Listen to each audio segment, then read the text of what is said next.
Ağ Evdə nüvə alimləri ilə keçirilən görüşdən sonra ABŞ prezidenti Harry Truman köməkçisini yanına çağıraraq istehzalı tərzdə ona göstəriş verib.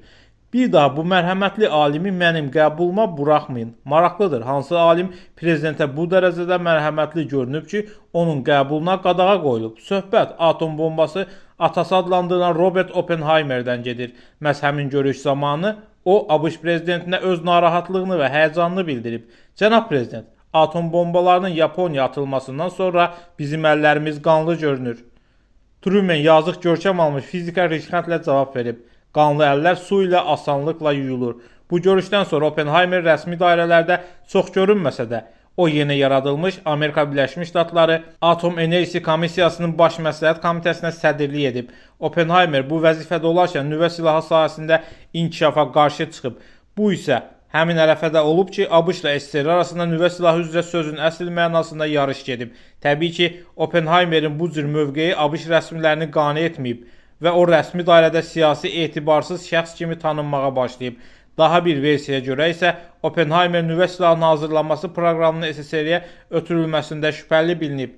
Alimin başı üzərində dolaşan qara buludların fonunda ABŞ-ın Federal İstintaq Bürosu onun haqqında araşdırmalara başlayıb. Araşdırmalar zamanı məlum olub ki, Robert Oppenheimerin həyat yoldaşı Komünist Partiyasının üzvüdür. O da məlum olub ki, fizikin komünist qruplarla hələ Avropada təcrübədə olarkən müəyyən əlaqələri olub. Onu da qeyd edək ki, Oppenheimerin nüvə proqramını rəhbərlik edəndə öz şəxsi anketində bu haqda məlumat verib. Amma nədənsə həmin vaxt bu məsələyə ciddi reaksiya verilməyib. Araşdırmaçılar qənaətə gəlib ki, alimin kommunistlərlə əlaqəli olması həmin dövrdə prezident olan Franklin Rooseveltə məruz edəndə o bunun heç də təhlükəli olmadığını söyləyib. Qeyd edək ki, Yəhudi əsilli Robert Oppenheimer 1904-cü ildə New Yorkda anadan olub. Valideynləri 1888-ci ildə Almaniyadan Amerikaya köçüblər. Onun atası tekstil ticarəti ilə məşğul olub və zəngin yəhudilərdən sayılıb. Anası isə rəssam olub. Oppenheimer orta təhsili New Yorkun ən nüfuzlu məktəblərinin birində alıb. Sonra isə Harvard Universitetinə daxil olub. O universiteti üst fərqlənmə diplomu ilə bitirib.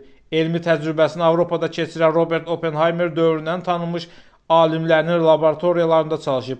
23 yaşında elmi işini müdafiə edərək alimlik dərəcəsi qazanıb və elə həmin vaxtda 1927-ci ildən atomlarla sərbəst elektronların qarşılıqlı əlaqəsinə dair nəzəriyyə üzərində işləməyə başlayıb. 1941-ci ildə ABŞ prezidenti Franklin Roosevelt nüvə silahının yaradılması proqramının icrasını sürətləndirəndə atom sahəsi üzrə tanınmış alimlərdən biri sayılan Oppenheimer Manhattan layihəsinin rəhbərlərindən biri Los Alamos laboratoriyasının başçısı olub. Bu laboratoriyada 1500 nəfər mütəxəssis çalışıb. 1945-ci ilin iyununda alimlər qarşıya qoyulan vəzifəni tam icra ediblər və atom bombasının sınağı uğurla nəticələnib. Həmin ilin avqustun ayının 6-sında və 9-da isə atom bombası Yaponiyanın Hiroşima və Nagasaki şəhərlərinə atılıb. Bir çox dahillərdə olduğu kimi Oppenheimerdə qeyri-adilikləri ilə fərqlənib. Məsələn, alim hədsiz dərəcədə duzlu yeməyə xoşlayıb. Amma buna baxmayaraq o həyat yoldaşına tapşırıb ki, xörəyə ümumiyyətlə duz atmasın. Oppenheimer əvvəlcə duzsuz xörəyi yeyib, sonra isə duz yeməyə başlayıb. Oppenheimeri fərqləndirən cəhətlərdən biri də onun hədsiz tütün aludəçiliyi olub. Elə 1967-ci ildə onun tütünə meyilliyi səhhətində ciddi problemlər yaradıb. Alim həmin il 62 yaşında boğaz xərçəngindən vəfat edib.